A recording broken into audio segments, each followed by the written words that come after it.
What if catching the coronavirus isn't just about who you come in contact with, but also the weather? Doctors from the University of Maryland rushed to release pretty remarkable findings, highlighted with the bright green stripe on this map. That's winter temperatures generally between 41 and 52 degrees, which also highlights some of the areas of the biggest COVID-19 outbreaks, starting in Wuhan, China, South Korea, Japan, Iran, Italy, much of Europe, and the US. 6 doctors and researchers partnered on that study.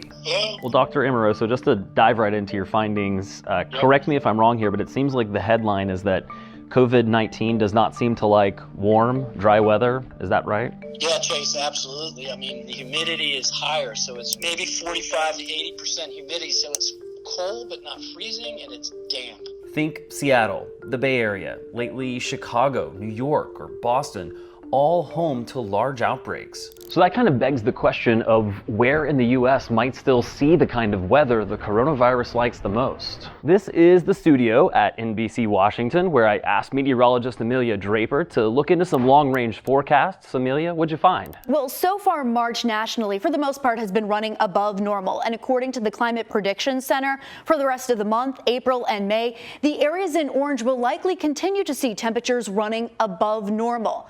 I also looked at some analog years. What year kind of stacks up to this March of 2020? And with that, I found March of 2016. So according to this study, the areas of concern are going to be where the blue meets the white. Areas like Boston, Chicago, Minnesota, and the Dakotas. So if the study is correct, that's good news for most of the United States. For just someone in the public who's listening to our conversation, what would be the most important thing that you would want to make sure they grasp about what you've found so far? If this theory can be tested and proved, and then we could say, okay, well, we got to be really careful in Boston, we got to be really careful in Seattle, and so that might help the public health field and to put more surveillance in place, to put stricter controls in place, to where it might go. But we really want people to start testing this and challenging it in such a way that we want to see if it's right. And even though it is already spring here in Washington and across much of the country, doctors still want you to take precautions against the coronavirus because they say this is just a preliminary study.